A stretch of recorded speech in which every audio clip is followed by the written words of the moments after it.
Le président de la Commission de l'Union africaine a exprimé le 11 août 2023, c'est-à-dire hier, ses vives préoccupations concernant la détérioration des conditions de détention du président nigérien Mohamed Bazoum, jugeant inadmissible son traitement par les autorités militaires qui l'ont renversé le 26 juillet. Dans ce même communiqué, Moussa Faki Mahamat exprime son ferme soutien aux décisions de la CEDEAO qui a décidé le 10 août d'activer et de déployer une force en attente pour restaurer l'ordre constitutionnel au Niger.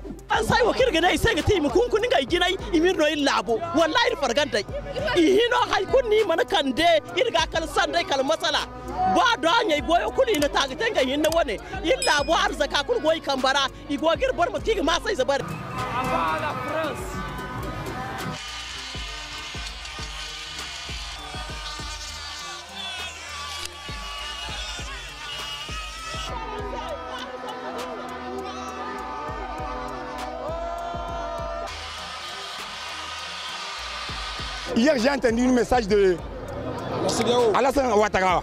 Il a dit qu'il peut financer quelle que soit le somme pour combattre le palais du Niger. Il n'a qu'à se préparer pour venir nous attaquer. On est là, on a le temps. C'est pas la militaire, c'est pas les militaires qui vont le combattre. C'est nous-mêmes les civils qui vont le combattre. On a juré devant Dieu, devant nos peuples. On est contre nous sommes derrière nos soldats.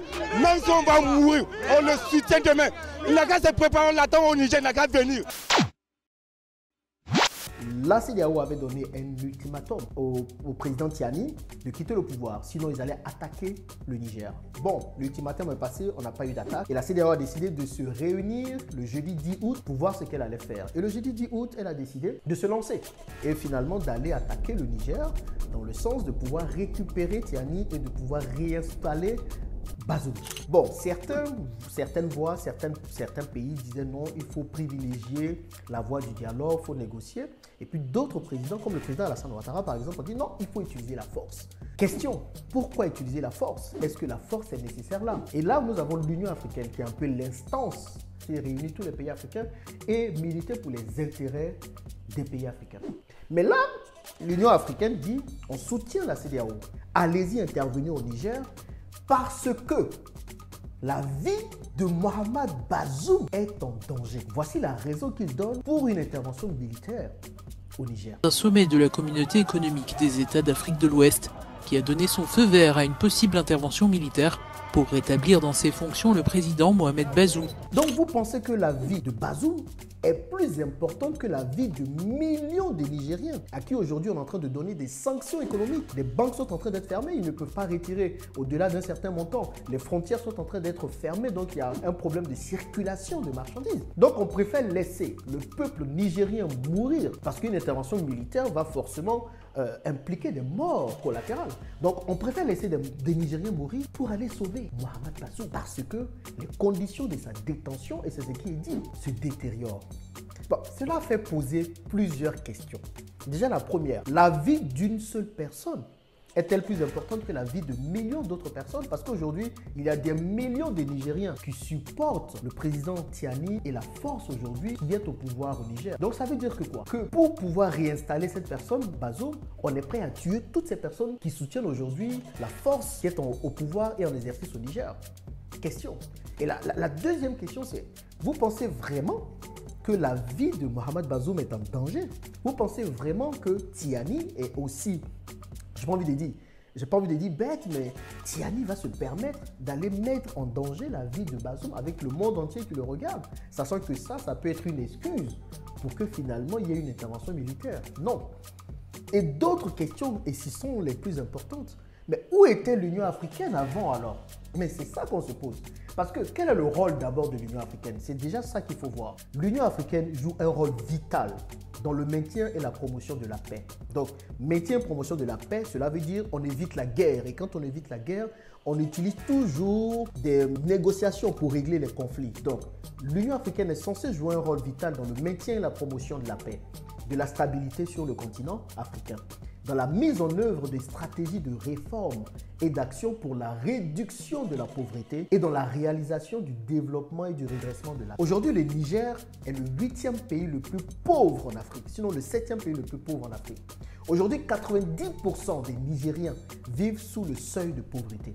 Qu'est-ce que l'Union africaine a fait pour ces personnes? Parce que son rôle premier, c'est de servir les Africains, c'est de permettre aux Africains de sortir de la pauvreté, tout en assurant la paix. Une intervention militaire pour sauver une seule personne va permettre à des millions de personnes de sortir de la pauvreté, parce que c'est censé être ça, le rôle de l'Union africaine. Et on se demande aussi où était l'Union africaine quand le président Kadhafi s'est fait attaquer.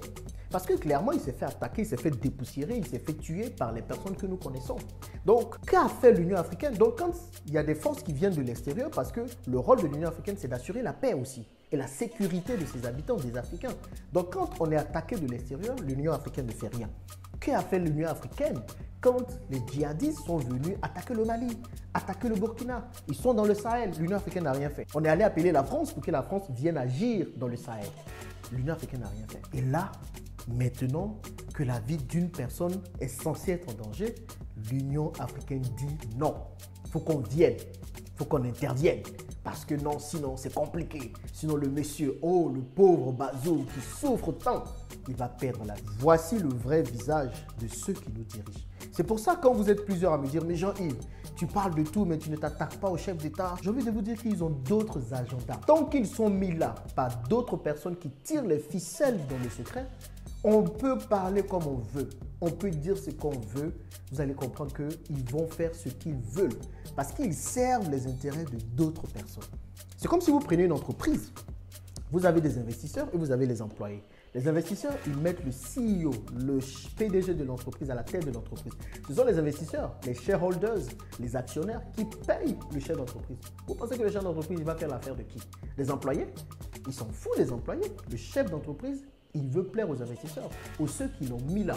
Et c'est pareil pour nos chefs d'État. Il veut plaire à ceux qui les mettent au pouvoir. Et on sait tous qui les met au pouvoir. Et c'est pour ces personnes qui vont travailler. C'est pour ça que je n'arrête pas de vous dire, ne comptez pas sur eux. Ils ne viendront rien faire pour vous. Et là, la preuve est là. C'est-à-dire même que des gens peuvent mourir. Ils s'en foutent. Ce qui les intéresse, ce sont leurs intérêts et les intérêts de ceux qui tirent les ficelles dans l'ombre. Ne vous leurrez pas. Les amis, nous sommes bien seuls dans ce qui est en train de se passer. Et la seule façon de soutenir le Niger, c'est comme on l'a vu au Nigeria, de marcher, de faire des marches de soutien. Comme on l'a vu aussi au Niger et dans d'autres pays de l'Afrique, il y a des marches de soutien au Niger. Comme on a vu le Mali et le Burkina soutenir aussi le Niger. Ça, c'est la chose qu'il nous faut faire. Parce que si nous ne mettons pas des gens au pouvoir qui font l'affaire des Africains, les amis, ça va être toujours pareil. C'est d'autres personnes qui viendront mettre d'autres personnes au pouvoir et qui vont diriger le pouvoir.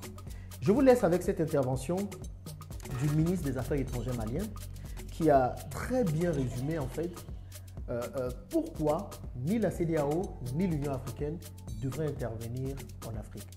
Et vous me dites ce que vous pensez dans les commentaires. Merci les amis.